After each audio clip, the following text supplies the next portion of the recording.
Learning the power of gratitude and forgiveness are probably the most valuable lessons that you can learn. Be grateful for everything that's ever happened to you, good or bad. Understand that every instant and every moment and every second of every day is a gift.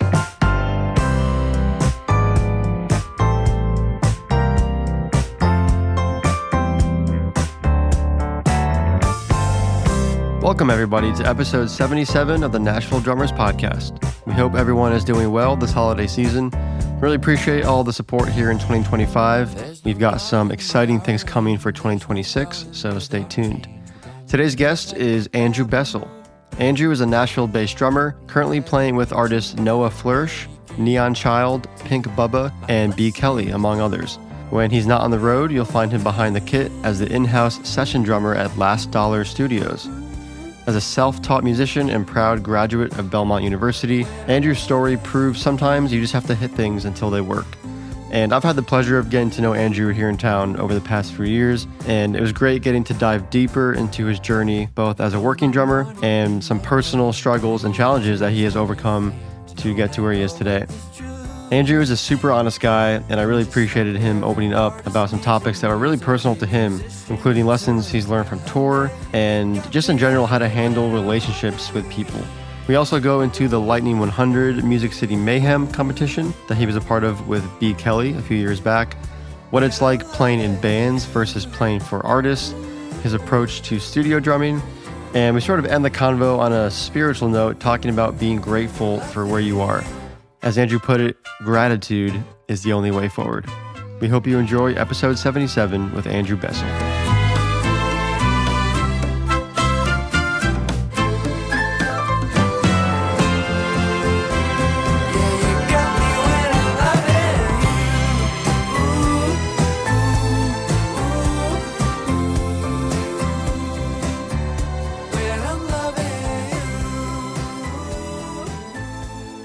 I was in a study skills class the summer before my freshman year of high school.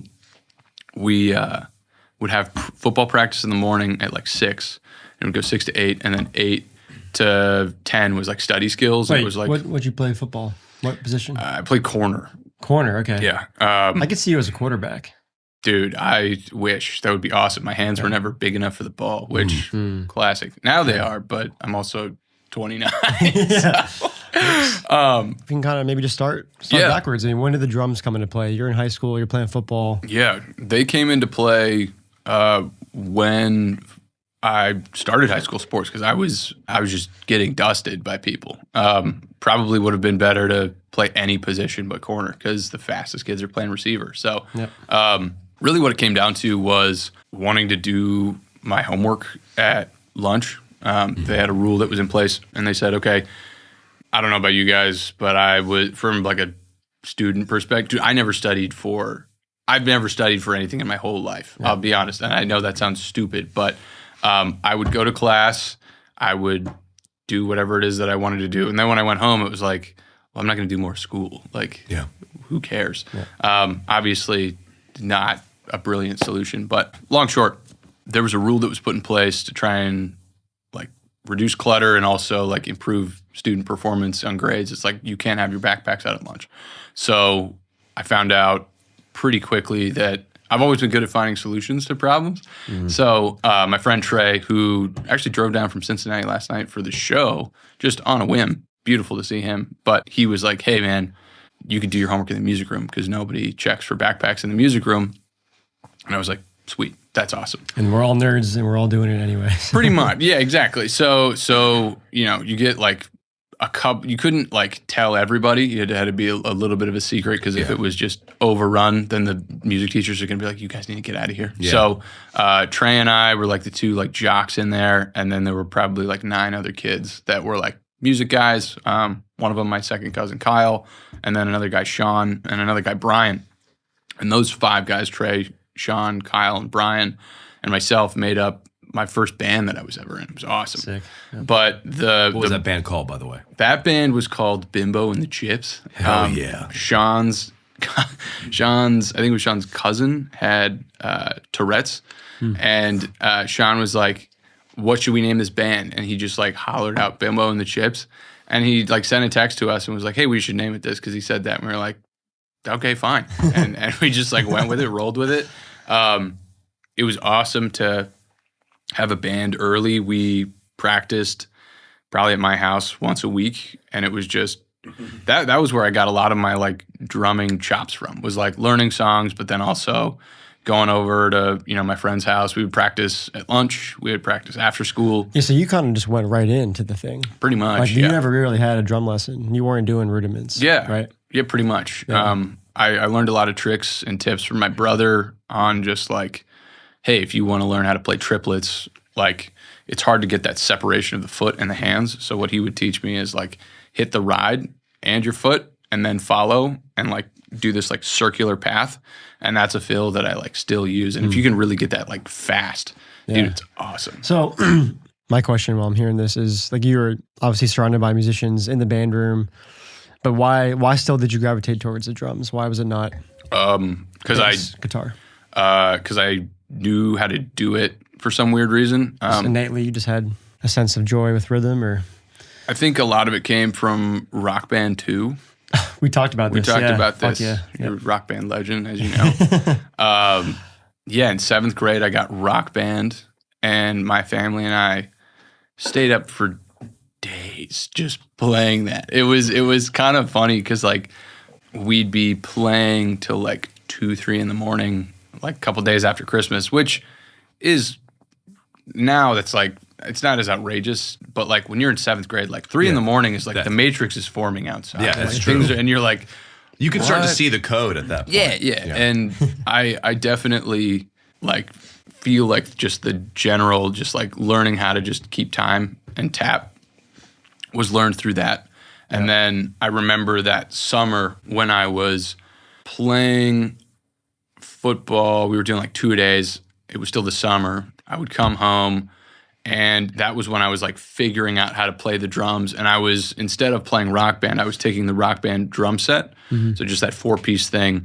And I was listening to like all kinds of tracks. There was like Rush, Led Zeppelin, really like classical music. And it was like, at that point I figured out like what 4 was. And I was like, oh my gosh, like I just have to like hear when this phrase ends and then it restarts, and I can do whatever I want in the middle as long as I like land on the one. And that just kind of intuitively happened, which was bizarre. And then didn't have a drum set. So when I would go to school, there was this Yamaha Stage Custom that was like super compact. Was it the orange one? No, it was the navy one. Okay. It was sick. Like every college has the Yamaha. The orange Custom. one. Yeah, no, it's a standard. And there were it was a really nice Bosphorus New Orleans jazz ride, and then like a Peisty signature 16 crash, and same Bosphorus New Orleans jazz hats. So like, dude, it was a nice drum set. Yeah. And I was just hammering on this thing. And like there were a couple guys who were like drummers that were like older, and they would come in, and like at that point, like the seniors would have like obviously priority. Like they would come in, they'd have like an assignment to do. Yeah. So I would just like watch them play and wouldn't necessarily ask them questions because I really had no idea how to like communicate anything. I was just like, dude, let's play like Slipknot and Rage Against the Machine. And they were like, dude, we're trying really hard to like do this swing pattern. I'm like, that is lame, dude. You should hit that way harder. During this time as well, who were some, if you had any, like drumming heroes maybe that you looked up to, or drummers in bands that maybe you were listening to or saw on the internet? Yeah, man. I think, dude, I was buried in YouTube, just learning stuff. I think a couple of the drummers that really came to mind, Jojo Mayer, for some reason, For great reason. For so many reasons. I just kept coming back and just being like, man, this guy has just crazy skills. Yeah, I'm doing that now. Yeah, dude. Like, good God. What was this guy smoking? And I love his approach to things. Like even when, what I would do is I would go on like Vic First's website and I would see who got a signature stick. And I'd be like, all right, if they have a signature stick, they're probably awesome. Yeah. And that started with Steve Jordan. That was like my first, Steve Jordan and Tony Royster were like my two that I like Tony, baby. gravitated towards, because when I went to Guitar Center, the guy's like, these guys both rock. You want a trim stick with a bead tip? And I was like, cool. So I watched Steve Jordan's Vic Firth, which is on that orange Yamaha. He's got like a thing, and he just plays a straight groove the whole time. There's nothing fancy. And I was like, this guy sucks. Little did you know. And Harsh, Andrew. That's like 3 months into playing drums. I'm like, why does everybody think this guy's so awesome? He's just playing a basic groove.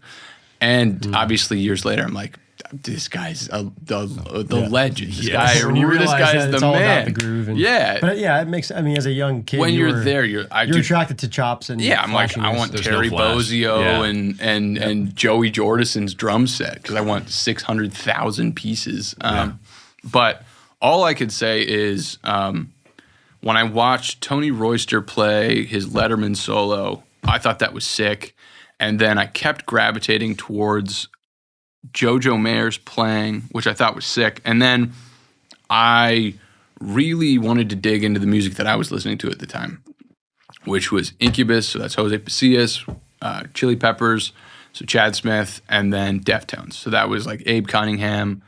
There were a lot of other bands that I was like, okay, this is awesome.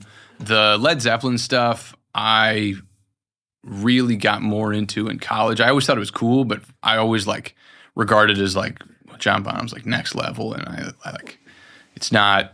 There was almost like a mental thing where I was like, I need to like kind of earn this before I can get started on playing it. So those were kind of my dudes at the onset, and I feel like a lot of the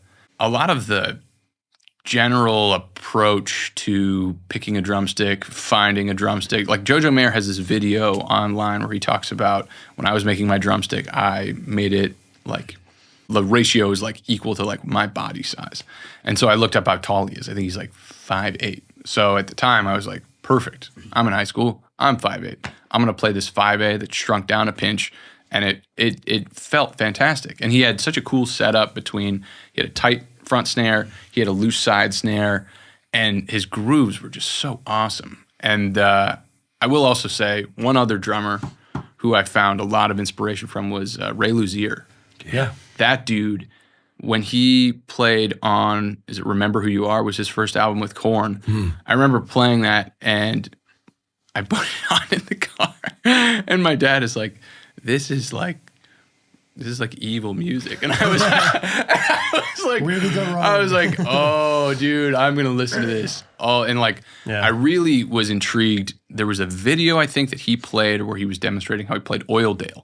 And on that song, he might be using a double pedal, but I don't think he is. I think he said that what he's doing is he was playing a floor tom and a cymbal simultaneously as like more or less a second kick drum. Yeah. And that allowed me to like start playing the more complicated double bass drum patterns as I was like, oh, I can just use this floor tom as that.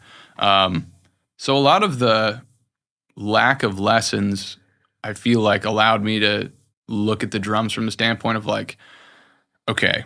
And this was like, I remember listening to like Duality by Slipknot before I even knew that a double bass drum pedal existed. And I was like, how is this guy's foot so fast? Yeah. And I would just stay in my attic, just right foot forever. And I would watch like Thomas Pridgeon talking about like how he held the sticks.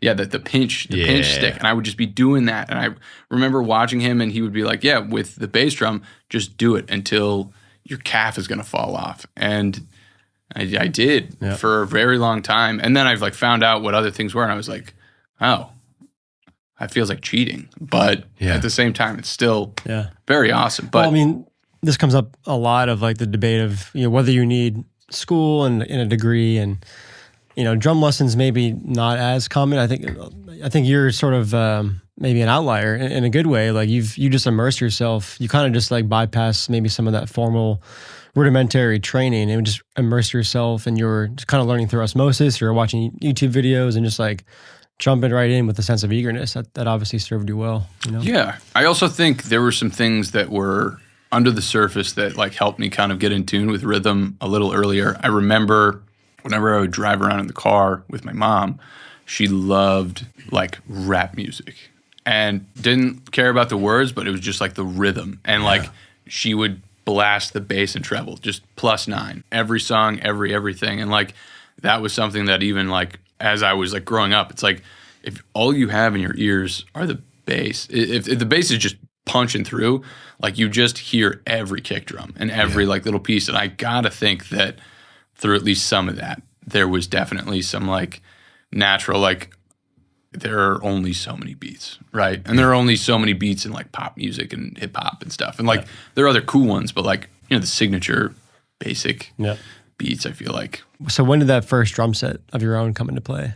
When did you upgrade from Rock Band to? Yeah, that was Christmas of my freshman year. Freshman year, okay. I was driving to school with my mom, but I remember she turned to me as we were driving past Kroger, which was on the way, and she's like, "What do you want for Christmas?" I'm like, "I'd like a drum set." And at this point, they had heard me tapping on that thing all summer. They knew that I was like messing around with it, and it was just something that I was just gravitating towards. Every mom's like fearful answer. I feel well. I got lucky, man. My brother, my brother, Where did we go wrong? 10 years older than me, got a drum set. I want to say when he was like 12. But anyway, so they had experience. Okay, so with, precedent. Yeah, you're getting precedent. Dude, I got very lucky with the precedent that was set. But and I was just up there. I remember putting the resonant heads on, and at that they were just on the ground, and I was just obliterating them. And I didn't realize you weren't supposed to hit the resonant heads, so they just had these dents in them. And I put the tops on, and it was like cool, like set it up, no earplugs, just pulverizing my ears with it. I had a ZBT 18 crash ride, 13 hat, and then there were these like display Eiffel Towers that I don't know how they got in the attic, but I used one of them as a cymbal stand for the 14 ZBT because I didn't have one. So I had this like crystal Eiffel Tower as like a stand that I was playing with. And which drums were these? Ludwig Accent. Okay. It was a cherry red, nice. 14, 12, 13, 16, 22. And yeah, so this ain't no like first act kit. This is like a legit first. Yeah, I mean, it moderately professional kit. Yeah. I guess I think the Accent is the same as like the Export with Pearl, where it's like it's a starter set, but it was like, dude, it was awesome. Yeah. You could play that in a professional setting. And dude, for sure. I still have it up. I have it set up there, and like whenever I visit my parents, it's like it's on, dude. I love playing that set. It feels so comfortable. It's probably the set I put the most number of hours, and definitely the most foundational hours in. But how about you guys? What was your first drum set? Yeah, mine was the wine red CB drums. Dude, CB drums, respect. Yeah. CB, man. But I mean, if I want to go further back, I think I did have like a first act. I don't remember the brand, but it was like, you know, like one of those like 3-piece with like a little like splash basically as like the cymbal. That was like the first kit. How old are you? I don't know. I was very young. Nice. Yeah. You know what CB stands for? Not yet. Crappy best. You said that before. I have. I'm gonna say that every opportunity I can, just to honor my friend Caleb, who is the one that told me that joke in high school, and I was like, that's the stupidest thing I've ever heard. And I love it. I had my dad's friend Tom Boroff gave me this totally beat to heck Pearl Forum kit, and I beat it even further to. That rocks. Further to heck, and then later they got me a Pearl Export, and I put those two kits together. Mega kit. And then brilliant. My parents were like, actually, how about we get rid of that other one? And you just go ahead and chill out. Yeah. Real buzzkill, my parents. Dude, Mega Kit rocks. Yeah. I remember my brother came into town with some of his friends. And at this point, they had graduated college, but they were just like having like a boys' weekend, and they were going to play music. And we had at one point we had 2 drum sets, and we were playing simultaneously. It was awesome. My brother's friend Angelo was just like Deftones, like just wild guitar, and we were just bashing this stuff. It was sick. And honestly, I owe a lot to the weekends that those guys would come in town for like just like graduating musically of like, all right, like this is like how you play with just guitar, and this is how you play like a weird time signature. And I'm like 16 at this point. Do you remember your first odd time? Yeah. That's a good question. Yeah, I do. It was, I don't know what this is, but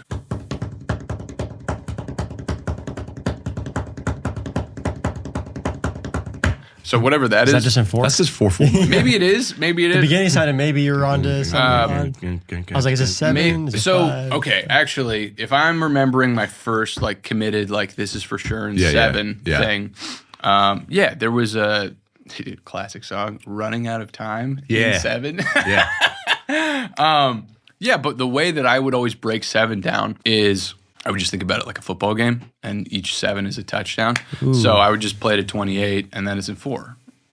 And wait, what? I'm so lost. so it would just you just blew my mind. Yeah, the way you just connect to football and time. So a touchdown in football is 7 points. 6 plus an extra point. Yeah, plus an extra point, exactly. But it traditional matters, we'll say before they extended the field goal, and it was an auto 7. Yeah. The thought process for me was always, okay, so I'm just going to play, I'm just going to count to 28. And like you feel it happen, but like I just always accent the 1. And then once the 1's accented the 4th time, that's it. Yeah, 7 times 4 is 28. Yeah, of course. I gotcha. So it's, whatever. But to be frank, for me, man, I don't want to sound like an idiot. I'm sure there's going to be drummers out here who's like, this guy's whatever. But like whenever I play, I'm always trying to find like the even 4, keep it level. And like sometimes there is a need to like, okay, we have to like, make this sound bizarre. Like something in 9 is something that I've never really ventured into. Well, like even in 4, I'm sure you've played songs where like you might push the chord or have a hit not on the 1. Yeah. But like still internally, you got to be able to do that. You have to still have that relativity to where the 1 is. Agreed. And there's a couple songs there was a song I recorded with Will. They're doing it at 5. It's called Mouse. It's a sick song. Yeah. But yeah, man. I guess. How about you? What was your first odd time signature? The first one that I ever heard, I remember. I don't know the first one. Maybe the first one I played would have been in 5. Had to have been. The first one I ever heard was 17. My dad taught me to count. He taught me to count music. Yeah, that's when Nate started. And then he was like, yeah, check this song out. It's called Party in Simon's Pants. It's in 17. I was like, what? 17? That's a thing that you can do? 17's outrageous, bro. Goodness. And I was hooked. Having to count to 68. Oh, my God. Yeah, exactly. I love that you drew a parallel from what you were already interested in, and you were like, I can relate to it that way. And I think that's kind of the name of the game. It's always figuring out how do you relate to this thing. Mm-hmm. There's no wrong answers as long as you're able to do it. I guess so. It is kind of interesting, man. It's just a divisibility thing for me more often than not.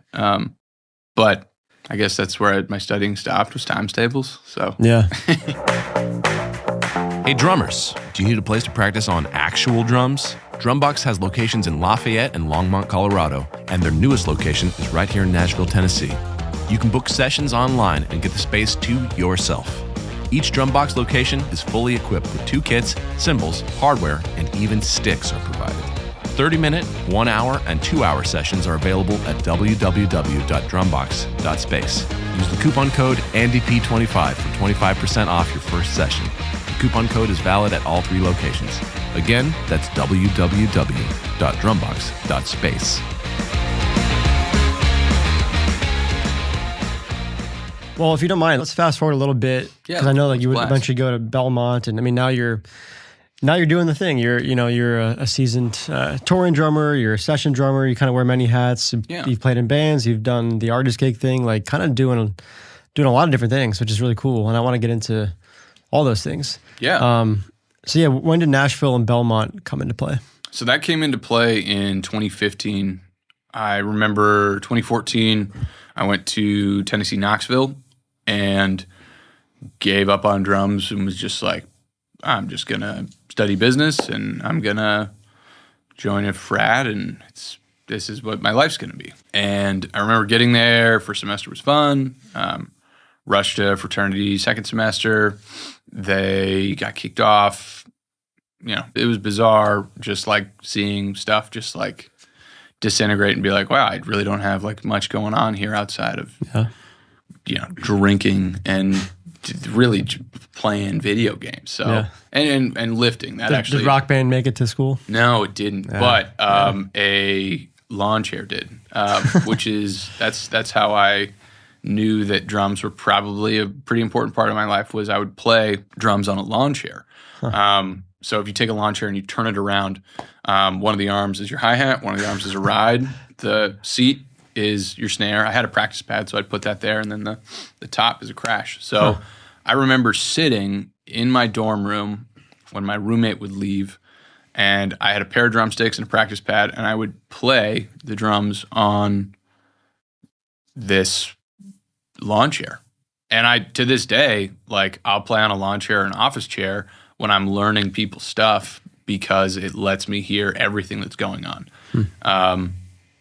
But that was definitely a moment where I didn't know it at the time, but it's like, if I'm willing to just, find a box and tap on it, like, You just need to play. pretty much. Yeah. Yeah.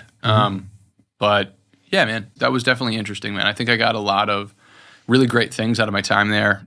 Started my journey of exercising, which was awesome. Yeah. Met one of my best friends ever, Dan. He still lives in town here, so that rules. It's a great name. It is a great name. Oh, Dan, stop dude, this is the Crimson Chin, dude. He's very Crimson handsome. Chin. He is, Doug. But to get back to it, went to Belmont in 2015 after a pretty hilarious and candid conversation with my roommate at the time. Mm-hmm. He was sitting in his bed. I was doing my laundry, and I was like, "Hey, man, how was the year for you? We have a couple weeks of time left." And he's like, "Yeah, it's fine. I'll probably come back. Whatever." He ended up transferring to Memphis, but I remember him being like, "How'd you think yours went?" And I was like, "That was fine. I don't know. I'm thinking about whatever." And at the beginning of the year, Connor, when he entered the room, was like, "Man, I'm going to tell you the truth. I'm a very blunt person. If we're roommates, I need to be able to be very honest with you about things." And I was like, "Yeah, that's great." Mm-hmm. So that was 8 months in the past. But at this point, I'm like, "Yeah, man, I don't know if this is the thing for me." We've developed a great relationship. I still talk with Connor. He rocks. And he's like, "Yeah, man, maybe you just don't belong here."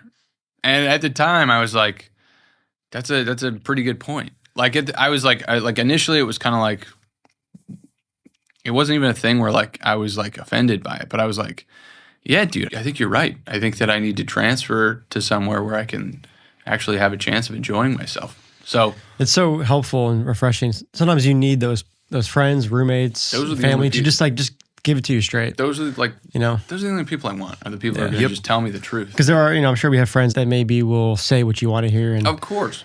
sometimes that can be okay. But I think for most things, you want to have that brutal honesty. I feel like if you want to Right. improve yourself and be truthful, obviously there's a time to be candid and there's a time to be, warm and soft. Exactly. Yeah. But If you can't do either one or the other, there's something wrong. big time. You got to be able to do both. Same with to bring to drums. I mean, I don't I'm a good player, but I don't want to hear from my peers that I'm just the best all the time. I want to hear how can I improve, or what do you? I remember I was playing in my apartment once, and you noticed my fulcrum was a little bit off or something. Yeah. I was like, "Thank you. I got Point you. that shit out." I got yeah. you, boo boo. That rocks. Yeah. Have I worked on it? Probably not, but it's okay. How do you get the perfect Nashville kick drum tone? It starts with a Lowboy Leather Daddy bass drum beater. This leather-faced beater occupies the sonic space between felt and wood beaters. It's punchy enough to cut through the mix on those 4-on-the-floor barn burners with the warmth you need for slow ballads. Okay, but who plays a Leather Daddy? Garrett Goodwin from Carrie Underwood's band uses one. Lee Bryce drummer Donnie Marple plays a pair. Walk down Broadway any night of the week and you're going to hear one. In Nashville, you can test drive a Lowboy beater at Drumbox and grab one at Forks, Drum Supply, or Nelson's. Check out lowboybeaters.com to learn more. So he But- sensed something was up. Yeah, I and mean, then- it wasn't even necessarily the same, but he was Yeah. just, "Hey, man, get out of here. Go do something else. Make yourself happy. Don't keep waste playing your on time." on the sofa. Maybe. Yeah, keep playing on the chair, man. Maybe you'll get somewhere.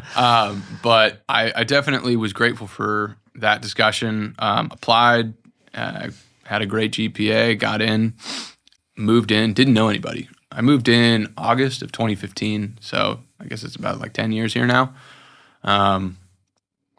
Really great time. Didn't know anybody. I didn't bring my drum set. Legendary. Didn't know my roommates, and really was just trying to integrate myself socially. I think that's, at a baseline, the thing that we're all kind of like seeking. So, or at least at the time when I'm in college, I'm like, dude, I have to get in. I have to hang out with people and be cool. What program did you join at Belmont? I went for business. Okay, so not a music program. No, not percussion. My parents were still like, you need to get a job. You need to have a life. And Sure. And frankly, great advice. But also, I don't know, there's a certain I'm really grateful for their support and their foundation they set for me. And I also am grateful for them encouraging me to take specific paths and allowing me to, if I disagree, choose whatever path it is that I want to take and still support me through it. That's been such a foundation. But anyways, I guess we get to 2015 through 2017 was just partying with people that were just like acquaintances and just doing the same thing every weekend. Eventually my drums made it down in 2015, 2016, 2017. It was fun, but summer of 2017, I came back down to take some classes over the summer so that I could graduate on time. I mismanaged one of my semesters with aerobic walking and one other class.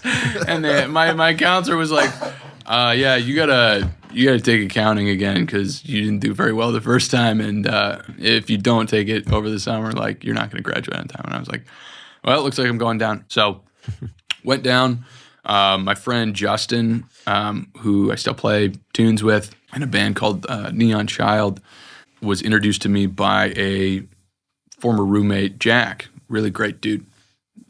So we ended up jamming. He's like, hey, this was fun. This was cool. There was a practice space in my house.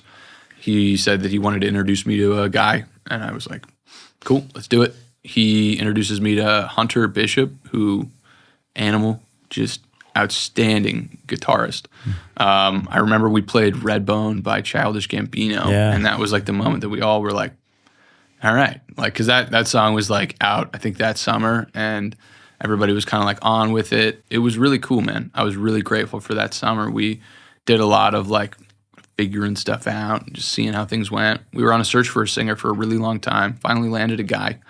And I want to say it was 2019. We had started this band. It was going well. Played a show at Mercy. It was really good. We sold a good number of tickets. We had a cool lineup. Things were great. I want to say it was November 19th, maybe November 15th, somewhere late 2019. And then we were continuing to crush. I remember we started, this was a strategy we had, was to play our high schools. Because we were like, how do we get in front of young, impressionable people who are going to be like, hey, I found this band and I want to stick with them. So we played Justin's high school, York, in Chicago on my birthday of 2020. So it was March 2nd, 2020. Yep. It was so awesome, man. We had a captive audience of 500. There were 1,000 kids, I think, at the school. In the middle of the pandemic?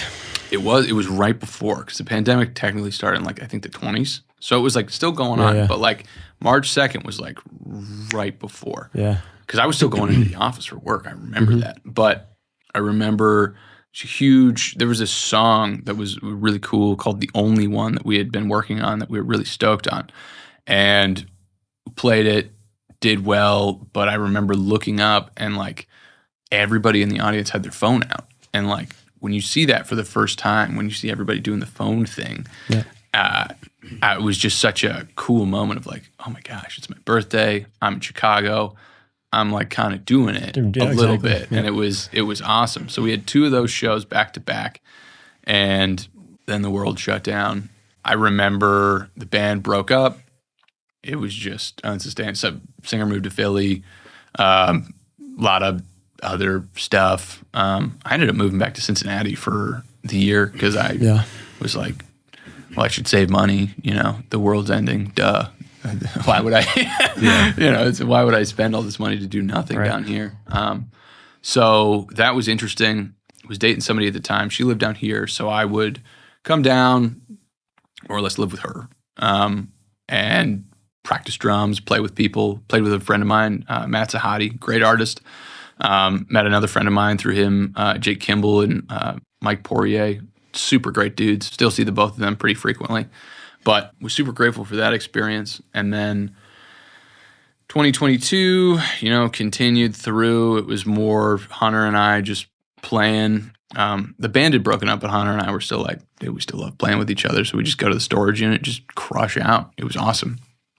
2023 comes around. That's when stuff started to like pick up momentum wise. And I remember my friend Zach shot me a text. He's like, hey man, my friend Spencer, who is Spencer Jordan, shout out him. He just had a huge week.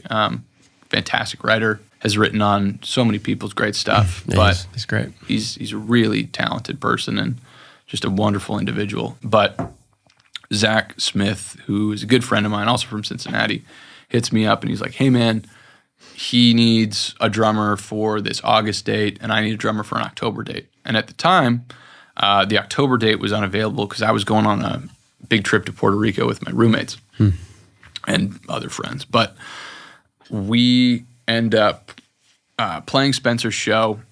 It was fantastic. Played Exit In. We opened for a band called 90s Kids. Now they're going by South Court. Really, really great band. And I remember at the end of that show, Spencer was like, hey, there's this girl. She's going on tour. She needs a drummer. She'd like you to play for her. And I was like, cool. Let's see what happens. Elizabeth hits me up. And she goes by the stage name Busy. Yeah, I love Busy. Dude, she rocks. You know Busy? No. She I feel like you'd like. I mean, it's pop. It's not country or rock. anything. It's But it's got some bite. she's doing her own thing. Yeah, it's cool to see. Yeah. She's got really cool. She's music. fun. Yeah. She's got this song Anybody that really took off. Beautiful song. And then she's got another song called Spinach in My Teeth that was always like my favorite. Like it was a cute little kind of ballad thing about. Well, not a ballad, but it was a cute little song where it was, you're in like this relationship with somebody and you think it's wonderful and you think it's the best thing and nobody's telling you what it actually is. And it's like you're walking around with spinach in your teeth and it's like you need somebody to be like, hey man, you got some shit going on there, dude. Yeah. So I'm going to just stop you real quick. So at this point in the journey, I mean, you mentioned how your parents were kind of supporting you, but you were on more like you weren't going to school for music, but now you're in Nashville. You've obviously had some experience playing actual live shows. At this point, are you like all in on, okay, I'm in Nashville, I'm going to be a drummer, or whatever that means? Or do you still have your toe in like the business world? Are you working at 9 to 5? Like what does that balance look like? So the balance looks like strapping whatever you can together so you can eat food and pay for a practice facility and a roof over your head. Yeah. I remember that when I got that gig with Biz, I was roofing, and that's, dude, July and August come around. Roofing is not. That's a tough gig, bro. Yeah. So it was funny, man. I'm on the phone with her, and she talks about her tour, and we're going to be opening for this band Friendship. And she's like, I'll send you this picture. Here are all the dates. And I look at the calendar and I'm like, this looks great. But this week in the middle here, I'm going to Puerto Rico with my friends. Yeah. And she's like, and I'm like, I can do the ones before. I can do the ones after. But, you want to get a sub. I can reach out to some people. She's like, no, I don't want to do that. And I was like, all right, well, I reached out to a couple guys in the meantime to be like, hey, do you want this gig? And I remember reaching out to like 3 people and they all were like, nah, or I got something going on or something's there. And I remember kind of like sitting with it and just being like, all right, whatever. I'm going to call my dad. So I call my dad, tell him about the situation. And he's like, what are you doing? He's like, he doesn't say he was telling you, what, take the gig? Yeah, he was like, dude, screw the trip. Puerto Rico, how long have you known these guys? You live with them. Yeah, like you could do that whenever, but here's an opportunity. Yeah, you've been down here for 8 years and you've been trying to do this exact thing. And you're going to let some week in a prepaid flight that's $300 stand in the way of that? Like, go on tour, make more money. Yes, Dad, yes. And let's go, Dad. For a site, dude, Mom and Dad, fucking... That's the way to get it done. They know Sorry best. to curse, but anyways. We curse all the time on here. Also, saw them this morning. They came to the show last night. Oh, nice. I love them. Yeah. Beautiful. Fantastic show. Anyways, I call her. She's like, I've called like 4 other drummers. So there's like 4 other irons in the fire. And they all have to say no before because you've already had your chance and, it is what it is. Mm-hmm. So I'm just sweating bullets, and I'm like, Damn. oh, You're like, I screwed myself. Yeah, big over time, right now. man. Yeah. It's like maybe a day or two passes. She calls me, and she's like, good news, got the gig. And I'm like, sweet.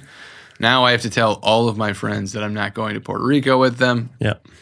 And frankly, man, it was really beautiful, and I'm very grateful to have the friends that I do, because when I told them all, everybody was, I mean, one of them was like, man, and it was like, get out of here. Yeah. But everybody else's response. I remember I called my friend Ryan, and I was sitting on the front porch and told him the situation. And he's like, man, I would love for you to come with us. And I would be so bummed if you couldn't, but you have to take this gig. Like, this is. They understood. Yeah. And they, you know, refunded me my money for the Airbnb. Yeah, You know, it was like there was no bad blood. You've got some good friends to tell you. I was hanging out with all of them last night at this party. So Right. it's like, you know, everything was cool. They had a great time in Puerto Rico. I had a great time on tour. And also, since I didn't go to Puerto Rico, I could play Zach's show, because Busy had a small break in between. I want to say it was like the Texas leg and the last leg, and Zach's show fell on it. And so I got to crush out another gig with the guy who got me the gig. So that was fantastic. Was really lucky. So was that your first sort of like bigger tour that you had done? Yeah, that was my first tour ever. Give us what did you learn from that? What's something that you took away? Maybe also like a failure or something that you're like, okay, I got to improve upon this. Absolutely. I think first things first, I didn't get the gig back. So that means something happened. So that there was a lot of self-reflection that I had to do of like, because my initial reaction was like, I played every show so well. Like, what could it have been? Yeah, right. You know, really, it's the lesson that I feel I've learned the most over, you know, my time with Noah, which is the drums and the music. It's not that they don't matter, but they don't really matter, man. It's the vibe that you're bringing. We played for Busy, Vance, and I were the guys on the tour, and then we had Owen, who was photography, and then we had Nicolette, who was her manager at the time.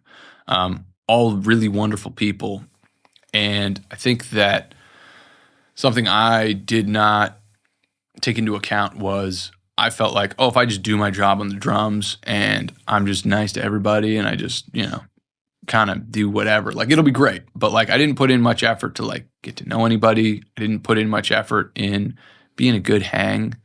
And I didn't really do a good job of respecting the fact that 99% of the time that we were going to spend together was not with a click in our ears and not with all this other stuff. So, I think, you know, I'm grateful for how that all panned out, because A, I learned a lot, but B, that was something that I had to learn in order to get better. And I'm very grateful for that. Yeah, man. It's interesting that you bring that up, because that's kind of how we connected initially, I want to say, because we share an artist that we both used to play for, this girl, Brooke Alex, who's, she's out there crushing it right now. She's over in Europe doing her first headlining tour. And like, I remember coming to you because similar situation, I was playing for her. It was only like 4 or 5 shows, but like I was stoked. You know, I thought the hang and the vibe was all there. It was with Will too. I got Will on that gig. I was having so much fun. And then the year ended and I was like, all right, like new year, I know she's probably going to be, there's going to be more of this, and hopefully I'm in the band. I'm going to, can't wait for that next call. And then it never came. And then I see, a new band. I took that pretty personally. And I remember I think I reached out because I had seen that you had played for her, and I remember hitting up, I probably talked to you about it and different mentors, and like, what a great lesson that was for me. It had nothing really to do with me, number one. Yeah. There was a lot more going on, and now like I see, she's got this all-female band, and I'm not saying that's what it was, but I think she's an artist, and like she has a brand, she has an image, she has her things she wants to do. Yeah, and just Marcus Finney, his great advice was, unless you're writing the check, it's not your gig. Precisely. It's an artist gig. Precisely. So same with Busy. Like even if you crushed, even if all the vibes and everything was there, it's like it's her thing, and it's her thing. You are it's replaceable. her choice, and we all are. It's you need to be grateful for every opportunity. You need to be grateful for everything you have. Period. Because I'll be real. I know the three of us have no idea how we got here, and I know the three of us have no idea what happens when we go to sleep, and we have no idea that we're actually going to wake up the next morning, and we don't know where we go when we die. We know that we're going to, but the opportunities and the chances that you have today are really all you got. and you've got some in the past that you remember incorrectly, and you might have some in the future that might come to fruition, and they also may not. I mean, to be frank, dude, you got to surrender a lot to bring any sort of like peace to yourself. So, quick follow up there. Please, like, it's cool that you had the wherewithal to understand, like, okay, maybe I wasn't, as you said, I wasn't a good hang. What did you do then to try to? I mean, that's because normally I feel like it's the other way around, where like most of us are a good hang, but maybe I just need to get better on the drums, or like that's an easier tactical thing to improve on. Okay, I'm gonna woodshed. I'm gonna practice these parts or rudiments. How do you practice at being a better hang? I think it just comes down to. I remember there was a show we had in Atlanta. We played, I think it was Vinyl, and she asked me how I think it went, and it wasn't our best show. Yeah. But I was like, oh, it went great. It was, you crushed, you know. And like what she was asking for was the constructive criticism that at the beginning my roommate gave me of like, yeah, man, I chunked this part, he chunked that part, you chunked that part. It's show 2. We've got 13 left or however many we got left. Like, let's lock it in and let's figure it out. She was looking for that. Of course. And rightfully so. I mean, we're working together. We're presenting a product. And if the product is bad, we need to improve it. And the reason, there's feedback sessions, that's a microcosm. That's one thing, right? Yeah, sure. But when you start feeding into that, it grows, it festers, and it's just kind of like, ugh, like, So I think what it comes down to is being honest and being kind instead of being nice. I think being nice is great if it's a stranger and you don't know who they are, and it's like, well, I'm going to be nice to you because you deserve that, because you're a human being that requires decency. Mm-hmm. But when you're working with somebody or you're trying to get to know someone and they ask you an honest question and they're paying you and you've been hanging with them for a month, at that point you owe them what they ask for. And if they have a problem with it, fine. But if they don't have a problem with it, you're going to help them. And it's like, I don't know. I feel like I'm running. No, that's great. I think that's great advice. Yeah, to not always, similar to what we just talked about with your friend in college, like to not just say what you think they want to hear. Yeah. Like, if the artist is asking you, she probably knew that it wasn't a great show, and she was looking for, precisely, especially as us on the drums, as like kind of like that quarterback position to kind of see everything. To not give that is noticeable. Absolutely, and not just you, but everybody else too. You can feel it. Man. Yeah. It's. I think that's great advice. Yeah. You just got to establish a good vibe, because once that dishonesty kind of tinges the air, it's like, ugh, it's a bad taste. Well, it's hard to go back after that. Yeah. If you do want to give that criticism, because then you're like, well, you didn't say why that didn't before. why didn't you say that before? Which means how much are you holding back from Exactly. now? Yeah. That's what I kind of say. Nice is bullshit. Mm-hmm. Kind is always the way. Yeah. And one of the best ways you can be kind to somebody is to lovingly tell them exactly the thing that they need to hear. Precisely. That's great. I agree.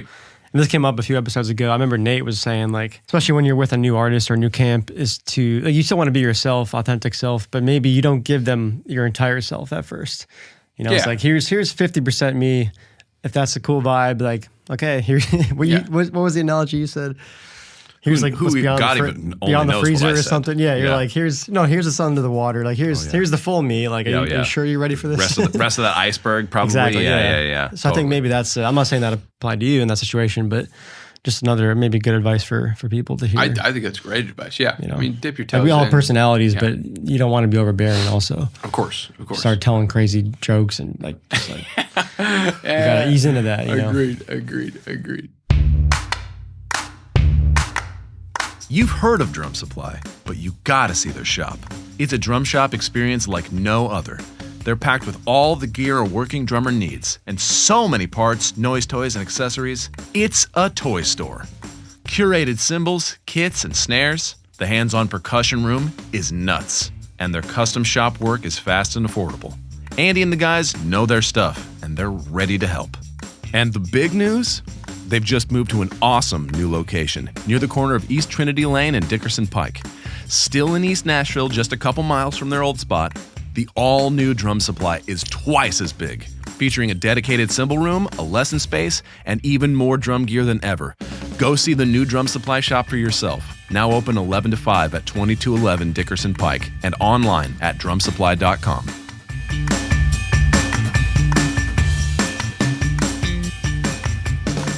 While we're talking about artists, I want to talk about Noah Floersch, and then B. Kelly. Two guys that you're pretty active with now. And yeah, those two are. I'm bummed we missed the show last night with B. Okay. Let's go into B. I met him. He's a great dude, and He is. Talk about the experience with the Lightning 100. Yeah, I can do that very easily. Yeah, he is my roommate. He's been my roommate for year 3 now. Oh my god, I hate him. No, no. Brian. Let's just trash B the rest of this episode. Brian rocks, dude. He is just an exceptional young man, and I regard his friendship and just brotherhood very highly in my life. I remember we moved out of a place in March, and I think in February he let me know that he turned in something to the Lightning 100 thing and that they accepted it, and I was like, that's pretty sick. And for those that aren't familiar, that's the radio station. Yeah. Lightning 100's Music City Mayhem is it's a big band competition in Nashville where thousands of artists will put songs in. I think they pick like 64, and it's like a March Madness style tournament where you have people vote on the songs to get to a final eventually. I want to say there were 64 bands maybe. Mm-hmm. He let me know that his song made it in, and he's got less than 1,000 followers. He's got one song out, less than 1,000 streams, and this music that he's been playing in his room that I've been listening to as I'm making breakfast in the morning is exceptional. It's it's gorgeous. It's kind of like this like cute Vampire Weekend, innocent but has like innuendos, but it's like I could play this for my mom and she'd be like, God, I love this. And I could play this for you guys and you'd be like, That's great. And I could play this for my 2-year-old nephew, and he would just be breaking it down. Dude. Very palatable, very clever, very great music. And I remember him being like, okay, I made it in, so I'm going up against this girl who's got like 100,000 followers. Yeah, because he was the 16 seed, or he was like the lowest seed. So they put him against a gal who was like a crusher. Yeah. She put in no effort. She didn't even acknowledge. Like, I'm sure a manager turned it in. They accepted it. And she was wonderful. Yeah. But all she would have had to do is post a story. One story, please vote. One story, and it would have clobbered him. And maybe, but numbers don't always translate. I guess so. Yeah. And I agree with that. Yeah. But all this to be said, she doesn't. And we're like, cool. So at this point, you guys move on. Yeah. We move on. We are out of our house at that point, but this is kind of crazy. So we move out in March. We get to our new place in April. And by April 2nd, we have canceled the lease because it is in a super unsafe part of town, and there are people just watching the house like all hours of the day, and we're like, great. So we're in the midst of the Music City Mayhem thing, and we're having to move again. And it's like a play on words there. You were experiencing your own Music City Mayhem. Precisely. Yeah. So we have our move-out date on like 15th, I think, mid-month, and we are moving out. We're doing our thing, but like every week we have to mobilize a certain number of people to move on. So we set up in friends' apartments. We set up in, like just different spots, and we're just hawking these votes, man. Dude, that grassroots, baby. I mean, that's the way to do it. We were just bothering people, and that's all it was. That's all it was. I might have been a recipient of the text. Man, I voted. I was lighting up everybody. Yeah. And I remember there was a point we had moved all of our stuff into a storage unit because we were, after canceling a lease, you flushed so much cash that you're like, I don't even want to look at anything right now. I just, so we move it into not only a storage unit that I was renting out to other people, but also the storage unit where I practice. So I'm like, great, I got nowhere to practice. I got this other thing I can't do. Still have a job, so I have to like find a place with internet every day and like go work and do my thing. it's funny that I'm not going to admit to what happened on this, but I'll just say there's some apartment complexes that are really nice that don't have the security you'd think they would. And they got great internet in there. Anyways, away from all that. Yeah. I remember it was one of the last rounds. Final 2 rounds were the toughest because that was when you got to the point where people like cared. The final round, it gets to be 9 o'clock. And we're starting to lose momentum. This person we're up against, I think, is up 50 votes. And once you start to get down in that competition, it's easy to be like, "Oh my gosh, we're out of our people." So we mobilized the Silver Bullet chat, which is I hit up my brother, I hit up my family. He hits up his brother. We're both one of 6, so we have an expansive That helps. network of siblings who are willing to do outrageous things to Release get the siblings. siblings. Precisely. So I've got the University of Vermont's rugby team voting for us. Oh, I've yeah. got- Chess I've club, got- you got everybody. Yeah. We got a The lot. janitors from high school. We're hitting up everybody. But I remember I just finished up packing like the last of my stuff in the unit, and I'm sitting in my car. Yeah. And we're like, I think we have to go to Broadway. And all of a sudden, the heavens, red flag, the yeah. heavens open up and Broadway. it just starts pouring. We're like, we can't go to Broadway. How are we going to do this? And we're on the phone, and we've got myself and Brian on the phone. I think his brother Kieran may have been on the phone with us too. And we're kind of at this point where we're like, man, we're tired. Do we do this? And there's like 15 seconds of silence. And we're like, dude, fuck this. We're gonna win right now. Like, let's go. We've invested too much I'm gonna time. bother Yeah. everybody in my phone. So Yeah. we end up sitting in a car together from like 8:45 to midnight, just tapping glass, the babe. votes, yeah. Just bothering people the whole time.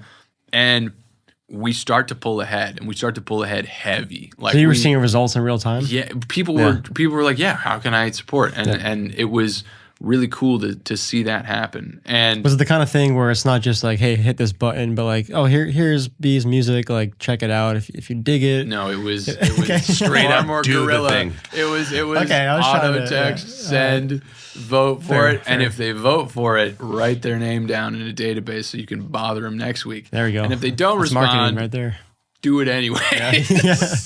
So we get to the final round, and we're down 13, and the website crashes. Oh my God. And they're like, website crashed, all this other stuff happens. There was a guy that I met at my sister had moved to town in early May, and she went to this job fair, and there was a Lightning 100 stand. So I went and met some people. There was a guy that I met there who I got his number, and he was like, oh, I'm an artist, I work here, I do all this stuff. Brian sends me an email about the website crash, and I recognize the last name, and I recognize the first initial. I'm like, I have that guy's phone number. So I call him. I'm just like, hey man, what's good? Like, I need a live count, like now, like stat. And he's like, we lost all the votes. We have to like restart and do all. And we're like, there's like 3 hours left again. So we're just blasting again, just bothering people and doing all this stuff. I remember I was in Cincinnati, and we're just waiting for the website to refresh. At this point, I think they updated it at like 1, but since I'm Eastern time, I'm staying up till like 2. And I'm just refreshing. And I'm going to just stop you real quick. What was on the line here? Winning this competition, that's the goal, right? To win. Yeah. But what was he chasing? What's next after that? Really, what Just to give the listeners some perspective When here. you- Why when you- you were trying to when you go when all- you win all in. it, you get a show at 3rd and Lindsley, which is awesome. You get marketing budget, you get radio time. But really, what it kind of came down to, there was so much losing in both of our lives at that point. We had attached ourselves to this thing, and we're like, needed a win. we are going to win this because we just need to bulldoze something. So we end up getting to the final, and I remember it was so funny. There's this picture that he has, or that somebody had, and everyone is like socializing in the center of the green room of 3rd and Lindsley, and he is against a wall with his head pressed against it. He's texting people, and all we're doing the whole time, before the show and as soon as the show ends, I go to my car and I'm just texting people because there's an online vote, there's an in-person vote, there's all these things. So really, what ends up happening is we crush the show. And the strategy play that we have is Lightning 100 is probably going to love an underdog. So this is Brian's first show. So we don't unveil that until we crush the performance. And it's like, hey, it's my first show ever. Who played the show? That was the final round? Like Final the round, two bands yeah. play an actual show? It was Brian on keys. We had Rayhan on sax, TC on bass, Evan on guitar, Faith on BGVs, myself on the drums. Yeah. This is where we pulled a pretty fast one. So Brian, in all of his brilliance, has been a part of a lot of run clubs and a lot of intramural teams. So he spoke with all these run clubs at the time and said, hey, I have this competition at 3rd and Lindsley, which is X number of miles away from wherever the starting point for this run club is. And these votes need to be in person. And the in-person votes count for a lot more.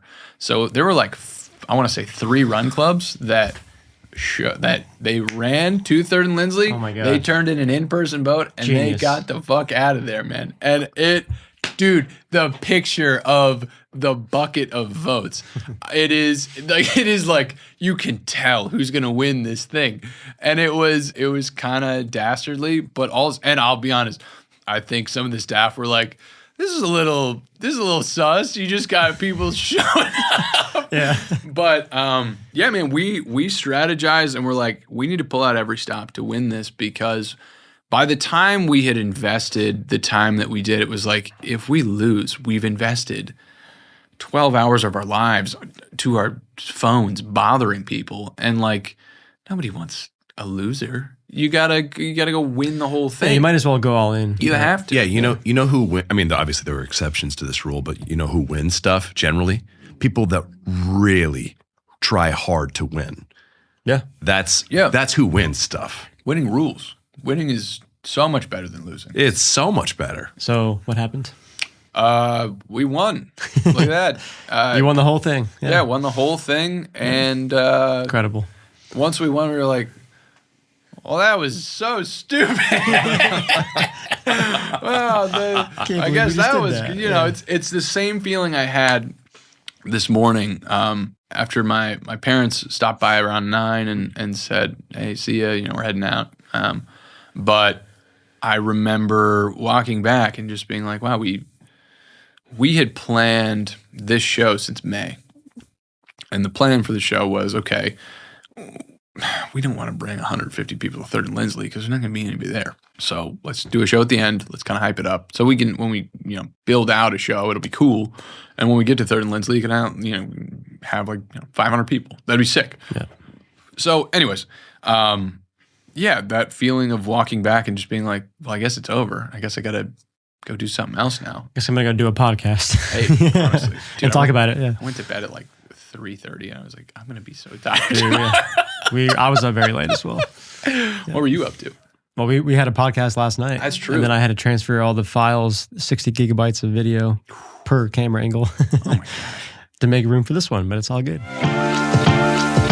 What's going on, drummers? If you're looking to learn how to record drums from home or how to run backing tracks during a live show, because you know it's going to give you more opportunity in the music scene, we made Groove MPL just for you. So Groove MPL is a website where you can find a library of classes that are taught by the best of the best. So we've had Tim Buell, we've had Kip Allen, who you can hear on songs by Keith Urban, we've had Daniel Sauls, who plays for Lauren Daigle, and all sorts of other fantastic musicians. So my name is Taylor Friest, and when I moved here to Nashville, I saw the people that were becoming successful as drummers here, and they were the ones that really understood these other topics aside from just how to play drums, which is great, but as you try to grow in the scene, you realize you have to learn so much more to get these other opportunities. So if you're looking to dive into these topics and get some more opportunities in the drumming scene, you can sign up at groovempl.com with the code NDP, all capital, for Nashville Drummers Podcast, and get 50% off your first month. I look forward to meeting you all. Okay, so you guys win. Yeah. And as you said earlier, as I asked about like what those, the accolades and what comes with that win, how did that kind of jumpstart Brian's career, and like what has that led to? Well, it's been interesting, man. There have been a lot of cool opportunities that he's had. And I guess it kind of jumpstarts his career is it gave a lot of validation to be like, hey, this is something you should be doing. I think that's something that's important for all of us. As drummers, it's like you get invited back to the gig or you have people asking you. That's a sign to be like, hey, keep doing it. It's working. Yeah. Yeah. And I think that I think it did a lot for his confidence. I think that there were a lot of people in his life that were saying, hey man, like these songs crush. This is good stuff and you should pursue it. And I think that getting that validation from your friends and family, sometimes you're like, are they telling me the truth or do they just love me?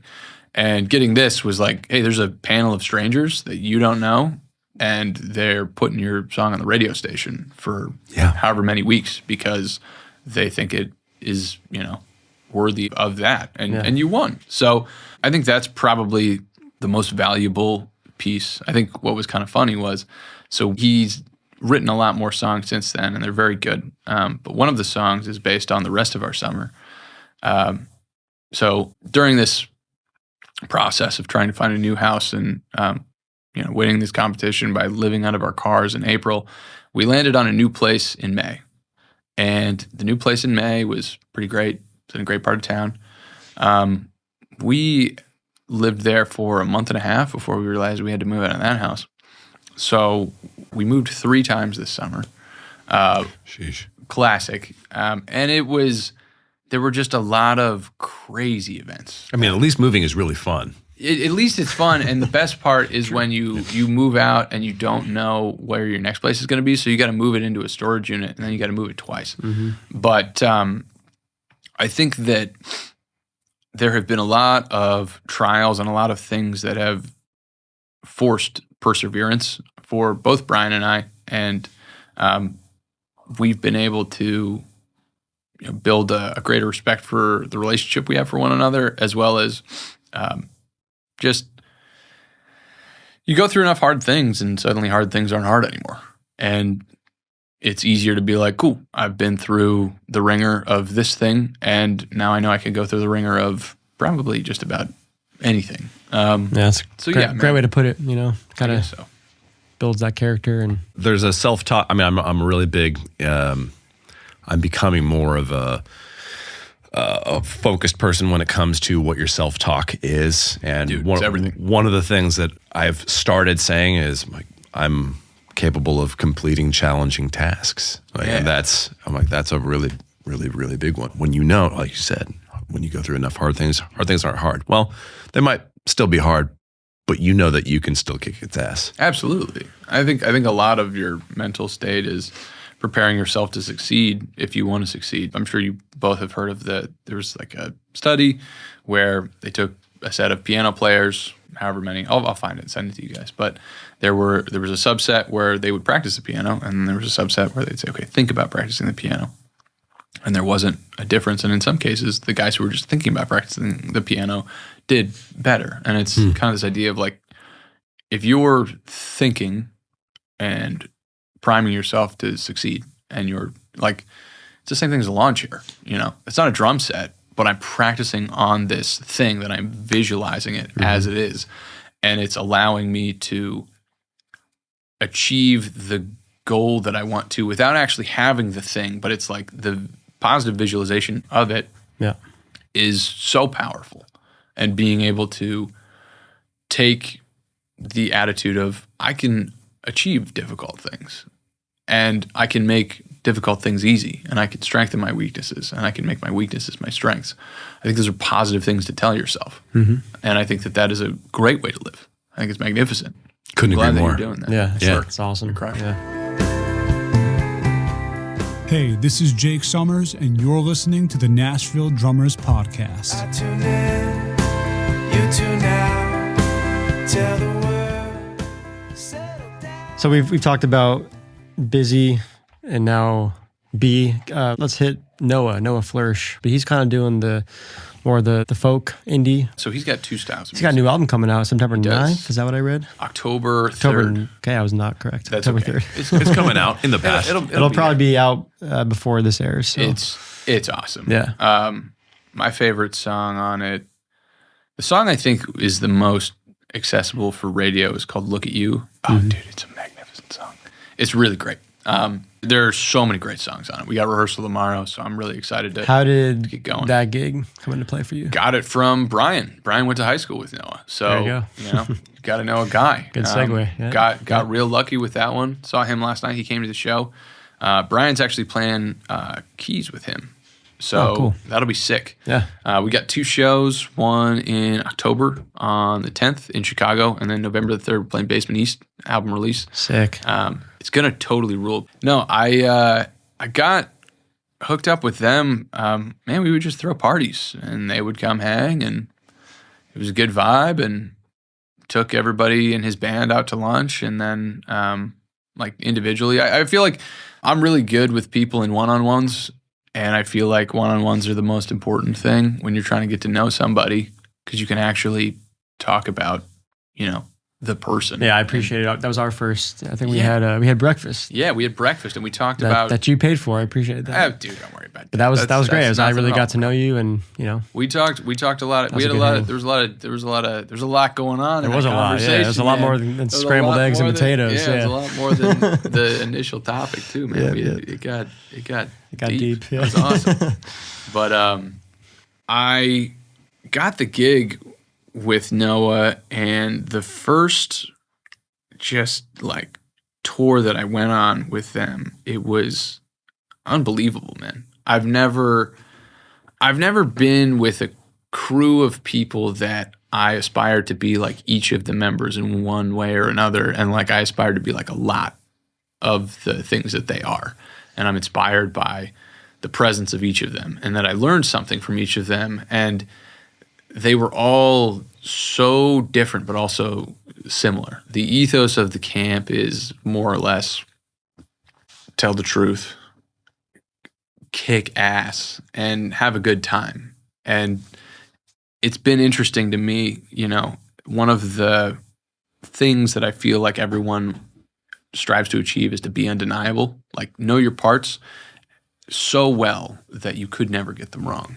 And that's reflected by, we probably had like 15 rehearsals by the time we eventually went on tour, and by rehearsal 10 it was like, dude, I know these songs. I don't. And by rehearsal 15 it was like, these songs are like in my bones. Yeah. And they're just such a like gelling that happens between everybody, and it's awesome. And what's great is when you're all at that level, right? Like you can then focus on, you can be present. Yeah. You can, Yeah. because you have that confidence underneath, like you said, the music's just like in your veins at that point. And it's also really nice to have somebody that I like would go to war with, you know, like each of those guys, man, like Alex. So the lineup has had many adjustments from the first time to the second time, but Alex is just this battery, just endless energy, just boundless. And man, he can park a trailer anywhere. Park the hell out of a Bro, trailer. we're in the That's an important middle. skill We're set. going to Mercury Lounge, just in the middle of New York, and it's middle. Dude, of the I day. just played that last year. Oh, Yeah, it was that fucking mayhem. rocks. Who'd you play with? Clayton. Clayton. That's Yeah. right, man. Yeah, that was a fun show, but that was, oh my God. Dude, Yeah. great show. Crazy great show. logistics. Great Yeah. spot. Yeah. Wonderful sound. The sound person we had, I can't remember her name, but one of the best sound people I've ever. Yeah. She just magnificent. Anyways, long short, Alex, just an absolute bulldozer of a human being. Totally rules. What I've learned from him, you can do whatever you want with your life, and you bring energy and kindness and love. And the guy is one of my favorite people I've ever met, and is just so respectful and kind and just hilarious, dude. Just a wild beast of a man, and I love him for it. And then there was Hunter Smith, who exceptional guitarist, king of like setting the precedent and teaching life lessons in a way that are subtle but very impactful. I remember driving out to Seattle, first leg of the trip, and it's like a 36-hour drive, so it's over 3 days, and there's like, 15 to 18 shows. So we've doubled our, showtime on this first drive, and we still have a month together. And one of the things that he talked about is we were like, hey, what's like a really important lesson you've learned in your life? He's like, you have to master, more or less the vibe and being a good hang, because look how long this trip is. This is a long trip. And this was like the thing that with Busy and with Brooke, I probably didn't nail, was this idea of like, hey man, take it easy, have fun, abandon any hope that it's going to be perfect. Like not in a gloomy way, but in a way that makes sense. But yeah, perfect isn't real. Yeah, and there's always this imaginary point in all of our minds that everything's gonna line up and it's gonna be magnificent and you're not gonna worry. And maybe that happens for a brief moment. It's Christmas morning, everybody's happy, you've had your coffee, etc. Get that first drum set. Oh, don't get me started. You think that's important, dude? You should have seen my face. Xbox, 6th grade. Oh my God, that was Rock Band 2? No, that was 7th grade. Xbox 360 was my family. We didn't have video games, so getting the Xbox blew my mind. Yeah. Crazy stuff. Anyways, Sorry, video side games. tangent, yeah. Video games on the whole, I think a little bit of a waste of time. But hey, if you like them, totally okay. Just not my flavor anymore. I will say this much. 2 other guys on the team that really crushed. Joey, great friend, former manager of Noah, just an exceptional, take no prisoners, just get stuff done. And, he and Hunter and Noah are roommates and just great friends of mine, dude. Fantastic people. And then last but not least, man, Noah, just such a like, he's like a Roman emperor. Like his energy is just like this infectious like orb of just, there's like power and kindness and love. And orgies. Sorry. My bad. Sorry, I misread the room. My bad. It's all right. Hey, he didn't deny that yet. Yeah. So. I haven't denied it. I will neither confirm nor deny it. But I will say this much, man. That crew really made me feel like, yeah, I want to do this. I want to do this, and I want to do this badly because this is exactly what I thought it was going to be. And I think that there comes a point where it's like, there are points in time in other tours, and there are points in time when you're playing music that you're like, do I want to do this? Is this fun anymore? And those are important to have because obviously they're points of reflection, and it's like, well, yeah, of course you still want it, but like you got to push, you got to work for it. And it's not always going to be the most fun thing in the world. Sometimes it's difficult, but that tour, whole time, outstanding. No notes. So grateful for it. So grateful for everything. But yeah, man. That's how we kind of got in touch. And man, we went cliff jumping last weekend and got a lot of work still left to do, man. We got a lot of rehearsals, a lot of stuff on the docket. I'm stoked about it. Yeah, I love it. I can't wait to dive into Noah's music a little bit more. It's good stuff. Man. Yeah. The new album rocks. I will say, you said something about his music. He explained his music to me in a very eloquent way. Very early on in the tour. He said that in his experience, he said that there are some types of music that exist, and 2 of the types that he has managed to make is beautiful music and like cool music, right? And he said that most of his music to this point in his career has gravitated more towards the beautiful side, where it might not be as traditional, it might not have the like cool aspect to it. And there are very cool pieces of beautiful music, but doesn't have like necessarily that like pop appeal. This new record that he's got, the songs are so cool.